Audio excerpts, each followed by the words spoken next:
You're listening to the Replatform podcast, sponsored by Attract and Hypersonics, hosted by me, James Gerd, and Paul Rogers.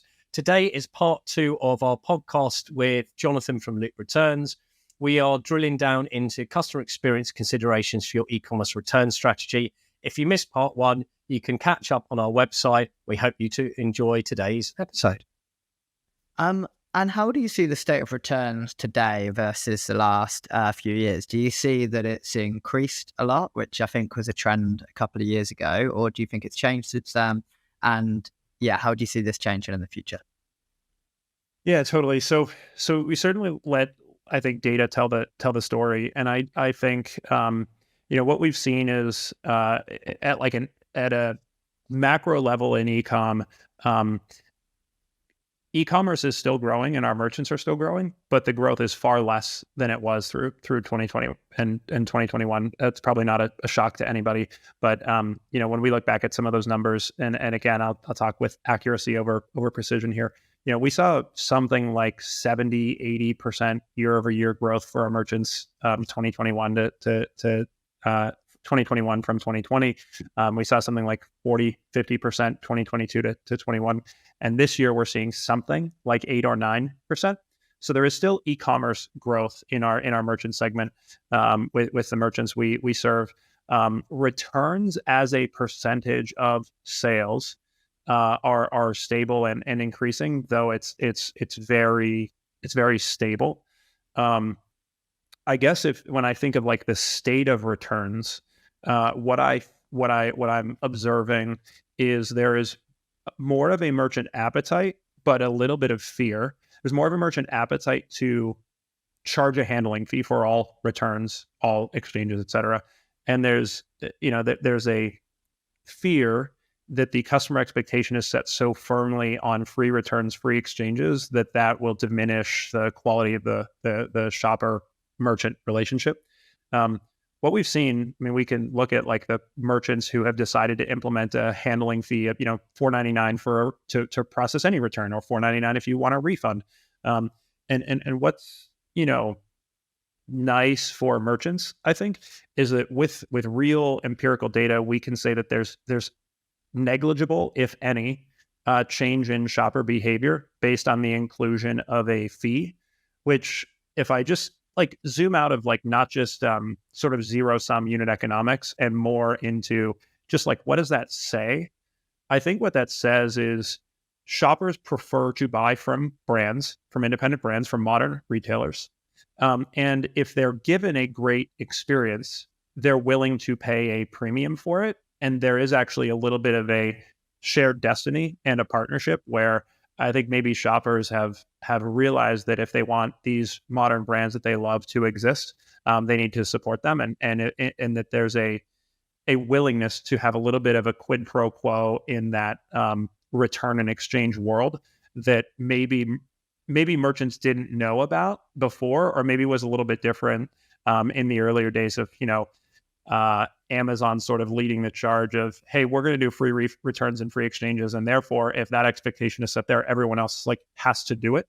And I think what we're seeing these days is that shoppers really want to buy from these independent brands, and they're willing to, with their dollars, vote and support those brands to help make sure that the economics of a return and exchange just work for the merchant, so that brand continues to be there for years to come when they want to buy their products. That's a really important point to tease out, because I think that mantra that people have had for so long of, Amazon does it, we've got to catch up, is a totally different model and a totally different set of motivations of why people buy direct from a brand, especially if you have a brand that's got specific values, maybe ethical, environment, whatever they might be that people buy into. So I like that. It's really nice to hear that actually there are people doing this and not finding it have a detrimental impact on the retention, which is where people always panic that we charge for returns, we'll lose them. And you talked about charging of handling fees and that people are doing it.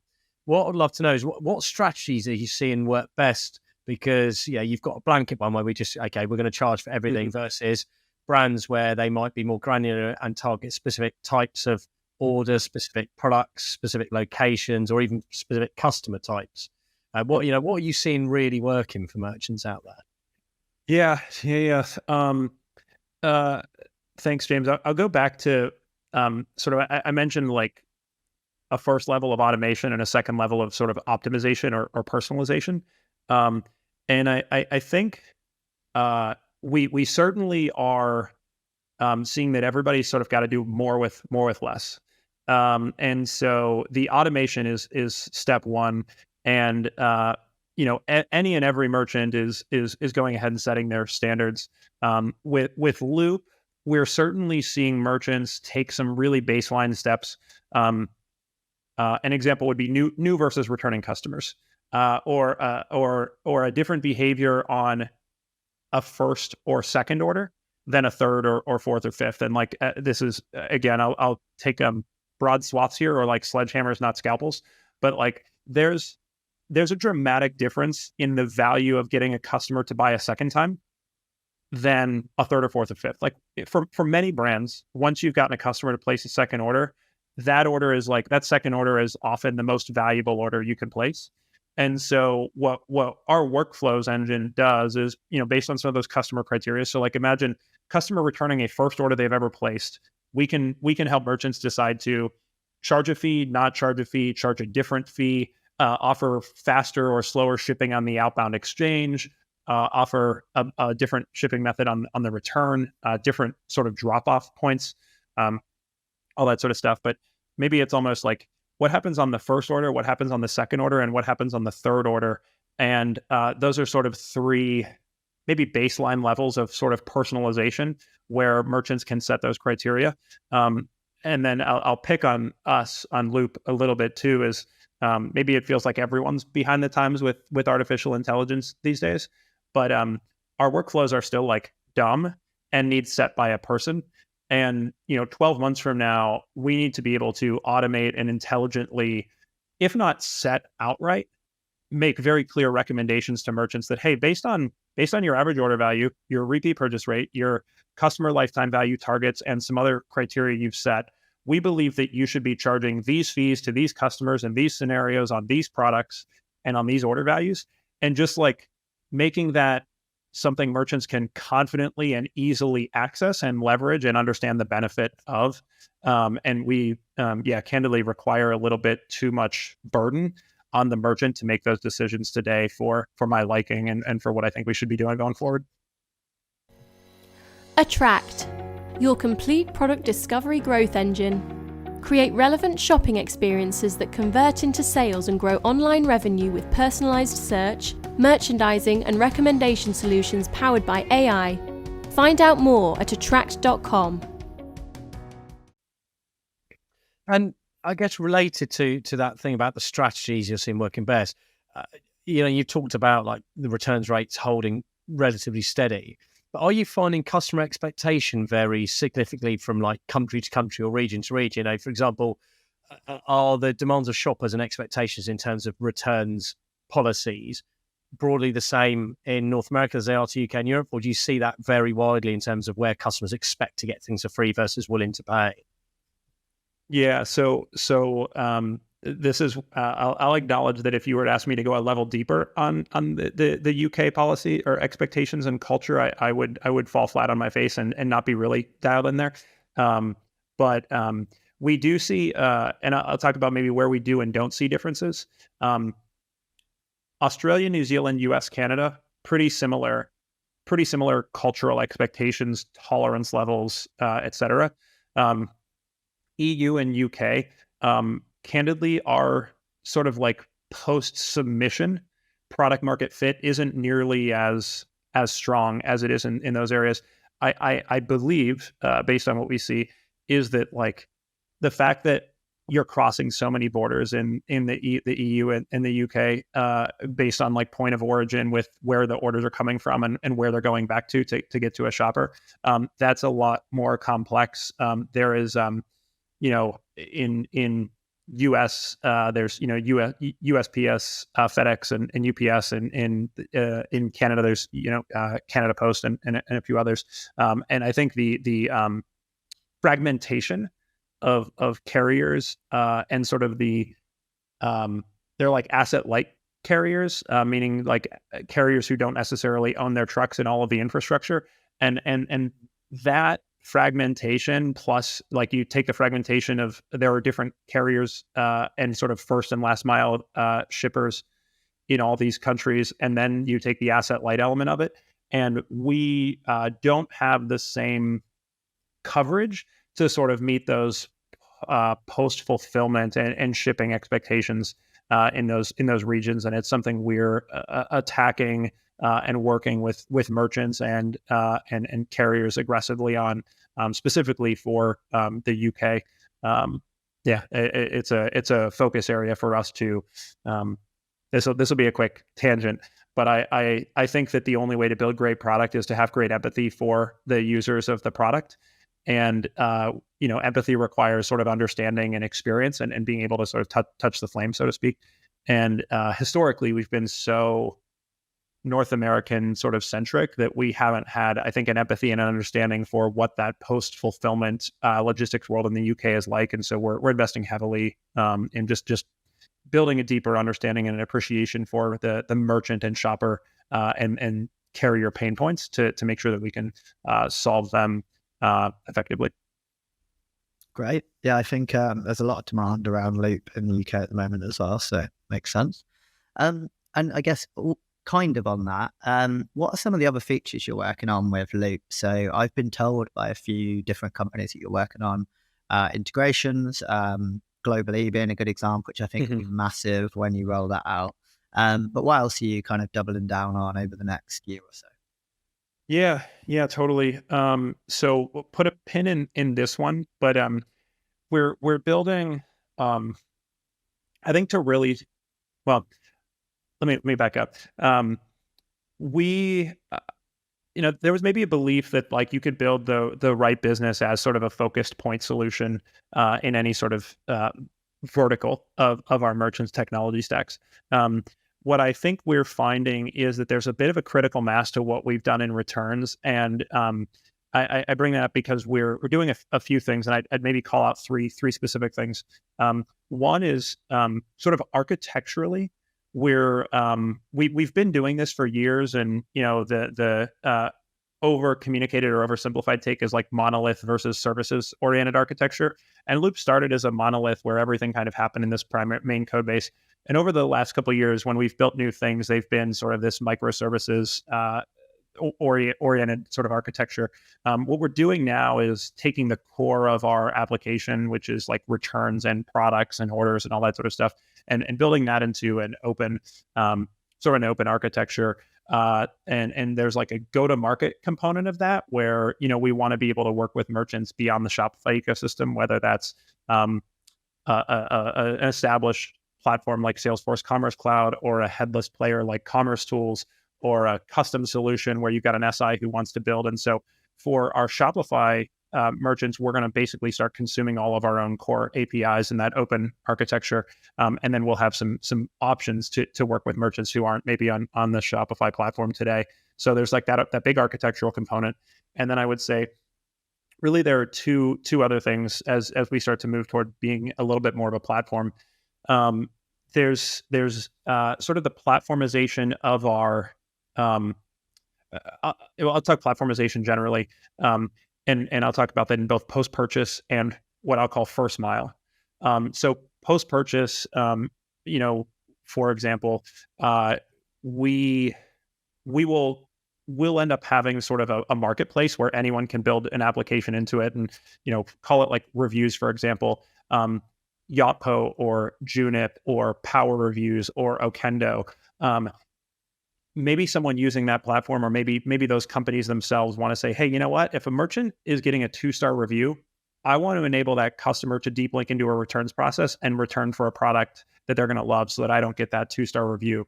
Or maybe it's a loyalty or rewards program or a membership program where a merchant's paying for access to some membership program. And because you're in that membership program, you get free returns and free exchanges for life and no window.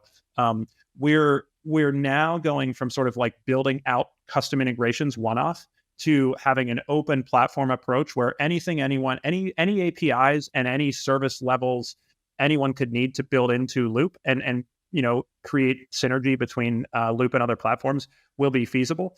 And I'd say that's happening in post-purchase and it's happening in what we would call first mile. And so making sure that we can offer our merchants the best sort of first mile experiences. So where and how can I drop off my product? Can I do a boxless drop off, a boxless label-less drop off? Can I drop it in a box? Can I drop it in a, I don't remember what they're called, the UPS or FedEx boxes. What about home pickup? Can I offer those options and building those things in? Maybe it's, you pick your poison, but creating a platform driven approach there and in 3PLs so that anyone can build in as opposed to building out. And then the last bit, I won't go into it too deeply because we already touched on it a little bit, is the reverse logistics, sort of not just returns initiation, but returns triage and dispositioning, and both being far more deeply integrated into the warehouse to bring those insights and things we learn about items coming back into our merchants' businesses, but ultimately building that dynamic routing layer so that I'm making this up at a high level, but instead of sending 2 million returns a month back to a warehouse where only maybe 30 or 40% of them can be resold as new, understanding that up front and basically separating the signal from noise and making sure that the maybe 500,000 of the 2 million that go back every month can actually be resold and get them back on shelves faster and help merchants avoid incurring cost. So that whole bucket is attacking the cost of returns and reverse logistics. And if I were to sum all that up, Loop's going from this exchange first returns platform to, an ambition to be the world's leading end-to-end returns and reverse logistics platform. And so that's sort of the high level where we're headed over the next year or two. Hypersonics helps e-commerce companies make more profit every day. This AI-driven platform delivers recommendations for pricing and inventory that lead to bigger profits. Visit hypersonics.ai/podcast to get a free trial. Excellent. Sounds interesting. Just a few things to work on then. Just right. Just a bit. Good job you have that lake house to go and have some quiet time in when you totally.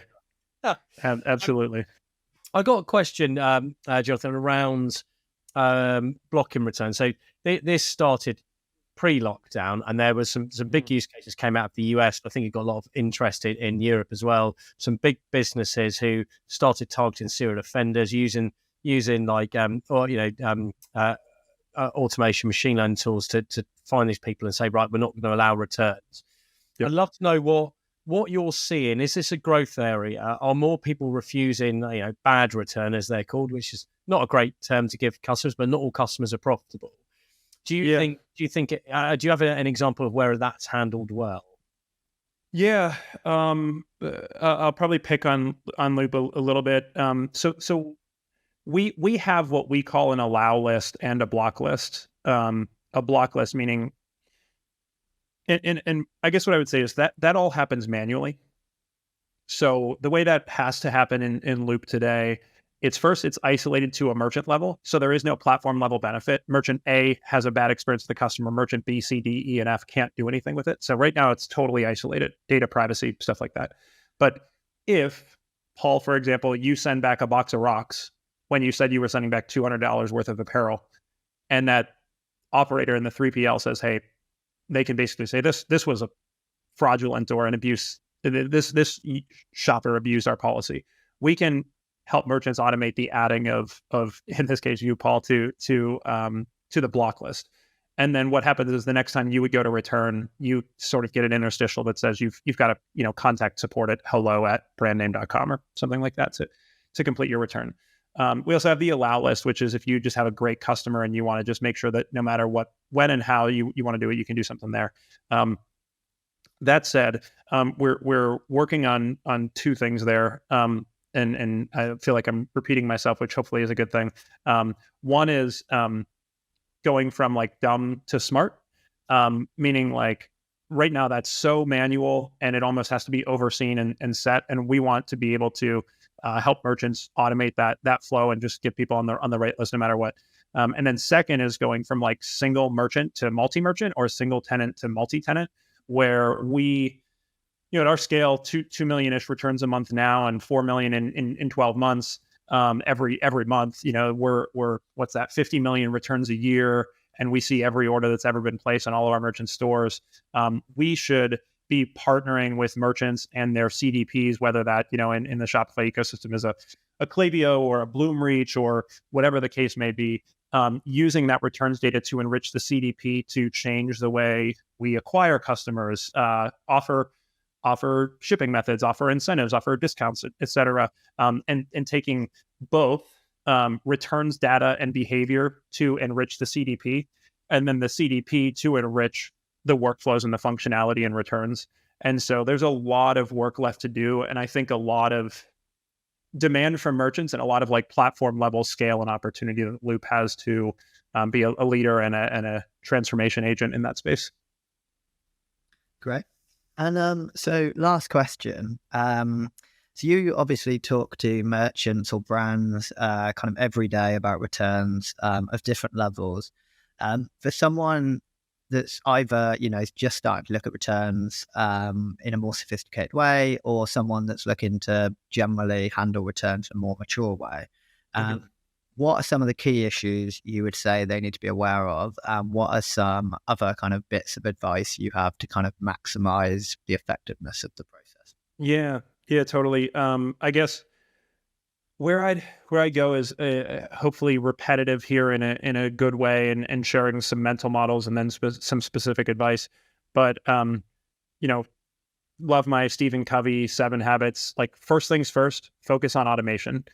Make the experience automated and pleasant for your shoppers, and automated and pleasant for yourself and your teams. There's so much you can do with Loop to personalize and to optimize, but like, first things first is just getting the automation in place. Second, I would say if that's first things first, I would say like think long term and build a long-term roadmap and like an envisioned future for your loyalty and your customer service and your returns program, and know where you want to get over an extended period of time. And then what I think that looks like tactically is like, once you're automating it, then you can start to make sure you're not biting off more than you can chew. But especially if you're using Loop, introducing bonus credit and seeing how that works and what it drives in terms of shifting from refunds to exchanges, leveraging full catalog exchanges so that you aren't limiting your shopper just to variant exchanges, but being able to, merchants invest so much in their storefronts and optimizing them and their information architecture and navigation and catalog and landing pages. Include that in your returns experience to make exchanges easy and straightforward. What I guess I would say is where I see we actually haven't spent any time here, where I see the biggest transformation in returns and shopping, returns experience the next few years is in that first mile experience. And so I'll talk like a couple timelines, and I think this is important. In 2020, 98% of our returns, 99 maybe, were labels printed at home, taped onto a box and shipped. At the end of 2022, about 25% of our returns were boxless, labelless drop-off. And when shoppers were presented with the opportunity to do a boxless, labelless drop-off, they were choosing it north of 60% of the time. So 6 out of 10 customers were choosing a QR code boxless, labelless drop-off. And what I see happening is by the time we hit, end of 2024, I think we're going to have seen a complete flip of that paradigm, and 80 or 90% of all returns will be boxless, labelless drop-off, and 10 to 20% will be printing labels. And I bring that up because, one, it's important to know the shopper preferences and shopper demand is taking us that direction. But two, there is a real material sustainability angle there that is important for merchants to be able to leverage, and can do it with Loop and our first mile boxless, labelless drop-off partners.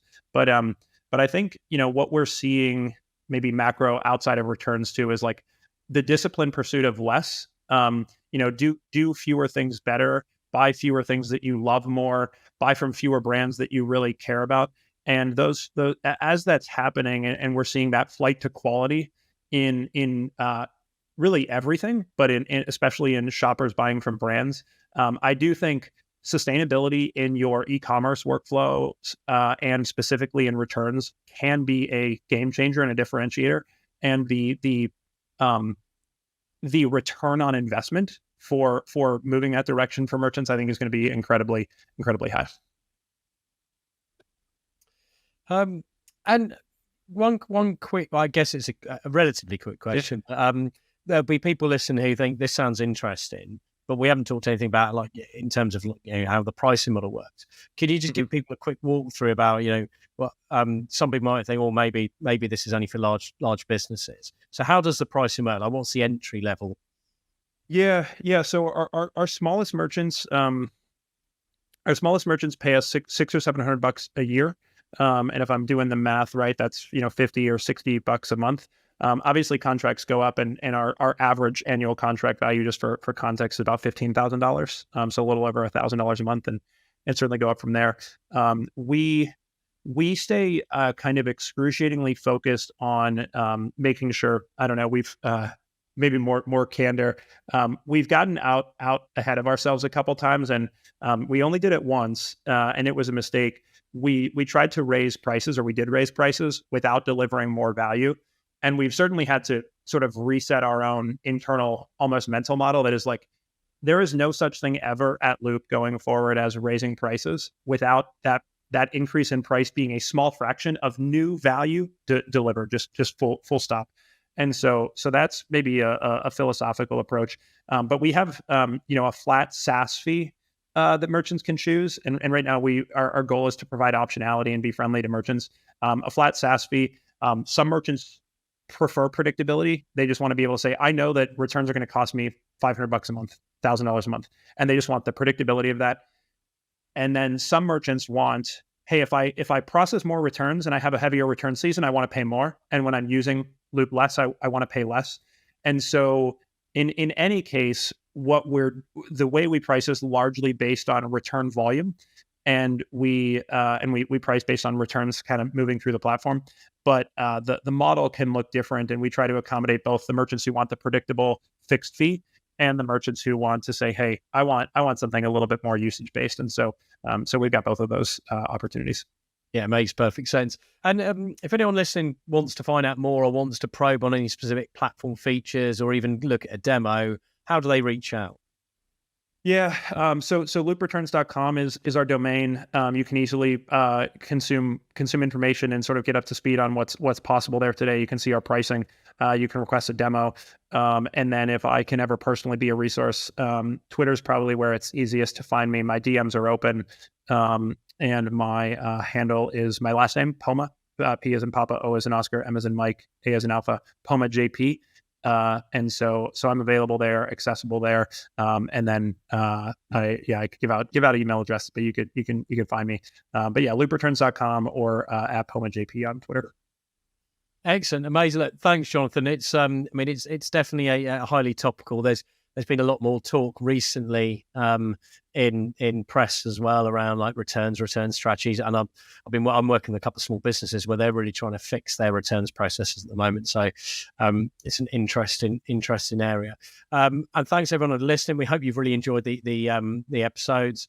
Keep an ear open for the next one. We drop one every week. And don't forget to give us that rating on Apple, Spotify, YouTube, and share the link as well. Thank you very much, everyone.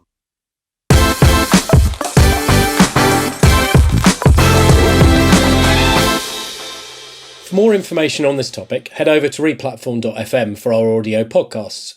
To discuss a project, or if you'd like to chat about any of the topics covered in this episode in more detail, please reach out to myself, James Gurd, or my co-host Paul Rogers via LinkedIn and Twitter. Thanks again for listening, and keep your ears peeled for the next episode.